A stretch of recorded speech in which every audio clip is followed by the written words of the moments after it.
ଓଡ଼ିଆ ବ୍ୟାକରଣର ଗୋଟେ ବିଶେଷ ଅଧ୍ୟାୟ ହେଉଛି ଛନ୍ଦ। ଏ ଛନ୍ଦ କାହାକୁ କୁହାଯାଏ?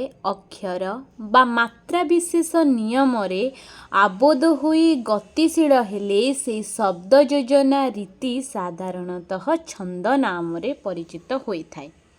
ଏହି ଛନ୍ଦ ହେଉଛି ଦୁଇ ପ୍ରକାରର, ଯଥା ମିତ୍ରାକ୍ଷର ଆଉ ଅମିତ୍ରାକ୍ଷର।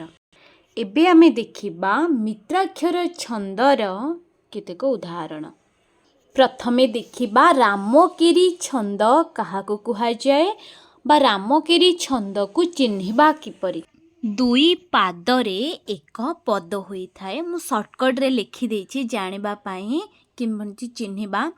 ରାମକେରି ଛନ୍ଦ ଦୁଇ ପାଦରେ ଏକ ପଦ ହୁଏ ଆଉ ତାର ପ୍ରତ୍ୟେକ ଅକ୍ଷର ସଂଖ୍ୟା ହେଉଛି 16। ଯେପରି ଗୋଟେ ଉଦାହରଣ କହୁଛି, କଳା କଳେବର କହ୍ନେଇ ସଙ୍ଗେ ରୋହିଣୀ ସୁତ, କରନ୍ତି ମଥୁରା ବିଜୟ ଦାଣ୍ଡେ ଦେଖ ସଙ୍ଗାତ। ତାହେଲେ ମନେ ରଖିବା, ରାମକେରି ଛନ୍ଦ ଦୁଇ ପାଦରେ ଏକ ପଦ ଆଉ ପ୍ରତ୍ୟେକ ଅକ୍ଷର ସଂଖ୍ୟା ହେଉଛି 16। ଛନ୍ଦ ଆମେ ଜାଣିବା କିପରି? ଆମକୁ ଏତେ କଥା ବା ମନେ ରଖିବା କିଛି ଦରକାର ନାହିଁ। ଆମେ ଜାଣିବା ତ ପ୍ରଥମେ ଆମେ ଅକ୍ଷର ଗଣିଦେବା। ଯେଉଁଟା 16 ଅକ୍ଷର ବିଶିଷ୍ଟ ସେଇଟା ହେଉଛି ରାମକେରି ଛନ୍ଦ। ତ ମୁଁ ସେଥିପାଇଁ ଏଠି ସର୍ଟକଟ୍ରେ ଲେଖିଦେଇଛି। ତାପରେ ଦେଖିବା ଚକ୍ରକେଳି।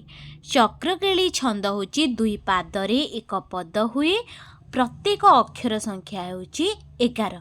ଯେମିତି ଗୋଟେ ଉଦାହରଣ କହୁଛି, ରାମକୃଷ୍ଣ ନନ୍ଦ ଯେଉଁ କହିଥିଲେ, ଆହି ଦୟାମୟ ବିଶ୍ୱବିହାରୀ ଘେନ ଦୟା ବହି ମୋର ଗୁହାରି। ତ ପ୍ରତ୍ୟେକ ପାଦ ଅକ୍ଷର ସଂଖ୍ୟା ଯେତେବେଳେ 11 ଥିବ ତାହେଲେ ସେଇଟା ହେବ ଚକ୍ରକେଳି ଛନ୍ଦ। ତାପରେ ଦେଖିବା କେଦାର ଚକ୍ରକେଳି। ଦୁଇ ପାଦରେ ଏକ ପଦ ହୁଏ, ଆର ପ୍ରତ୍ୟେକ ଅକ୍ଷର ସଂଖ୍ୟା ହେଉଛି 11। ତ 11 ଅକ୍ଷର ହେଉଛି କ'ଣ ନା ଚକ୍ରକେଳି ବା କେଦାର ଚକ୍ରକେଳି ମଧ୍ୟ ହେବ। ତାପରେ ଦେଖିବା ଆଶାବରୀ। ଦୁଇ ପାଦରେ ଏକ ପଦ ହୁଏ ଆଉ ତାର ଅକ୍ଷର ସଂଖ୍ୟା ହେଉଛି 14। 14 ଅକ୍ଷର ବିଶିଷ୍ଟ ଯେଉଁଠି ଥିବ ଆମେ ସେଟା ମାରିଦେବା ଆଶାବରୀ ଛନ୍ଦ। ଗୁଜରୀ। ଦୁଇ ପାଦରେ ଏକ ପଦ ହୁଏ ତ ପ୍ରତ୍ୟେକ ଅକ୍ଷର ସଂଖ୍ୟା ହେଉଛି 9। ପ୍ରତ୍ୟେକ ପାଦର ଅକ୍ଷର ସଂଖ୍ୟା। ତ ପ୍ରତ୍ୟେକ ପାଦ ଗୋଟେ ଗଣ, ଯେମିତିକି ଗୋବିନ୍ଦ ଗୋବିନ୍ଦ ଗୋବିନ୍ଦ ପଦୁ ଗଣୁଛି ମକରନ୍ଦ। ଜଗନ୍ନାଥ ଦାସ ଓଡ଼ିଆ ଭାଗବତରେ ପ୍ରଥମେ ଏହି ଛନ୍ଦଟି ବ୍ୟବହାର କରିଥିଲେ। ଗୁଜରୀ ବା ତାକୁ ନବାକ୍ଷରୀ ଛନ୍ଦ ବା ଭାଗବତ ବାଣୀ ବୋଲି କୁହାଯାଇଥାଏ। ତାପରେ ଦେଖିବା ମୁଖାରୀ। ମୁଖାରୀ ହେଉଛି ଚାରି ପାଦରେ ଏକ ପଦ ହୋଇଥାଏ ଆଉ ପ୍ରତ୍ୟେକ ଅକ୍ଷର ସଂଖ୍ୟା ହେଉଛି ପ୍ରତ୍ୟେକ ପାଦର 10। ତାପରେ ହେଉଛି ବଙ୍ଗଳାଶ୍ରୀ। ଦୁଇ ପାଦରେ ଏକ ପଦ ହୋଇଥାଏ ଆଉ ପ୍ରତ୍ୟେକ ପାଦର ଅକ୍ଷର ସଂଖ୍ୟା ହେଉଛି 20। ଯେମିତି ରାଧାନାଥ ରାୟ କହିଥିଲେ, କେହି ରହିନାହିଁ ରହିବେ ନାହିଁଟି ଭବରଙ୍ଗ ଭୂମି ତଳେ, ସର୍ବେ ନିଜ ନିଜ ଅଭିନୟ ସାରି ବାହୁଡ଼ିବେ କାଳ ବଳେ। ତ ତାର ପ୍ରତ୍ୟେକ ପାଦର ଅକ୍ଷର ସଂଖ୍ୟା ହେଉଛି 20। ତାପରେ ଦେଖିବା ନଟବାଣୀ। ଦୁଇ ପାଦରେ ଏକ ପଦ ହୁଏ ଆଉ ପ୍ରତ୍ୟେକ ଅକ୍ଷର ସଂଖ୍ୟା ହେଉଛି 12। ଯେମିତି ସ୍ୱଭାବେ ଭାବୁକ ମାନସ ଉଲ୍ଲାସୀ, ଦିଗନ୍ତ ବିସ୍ତାରୀ ତୋର ବାରି ରାଶି।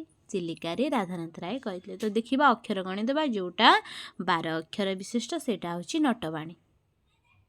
ତାପରେ ହେଉଛି ଚୋଖୀ।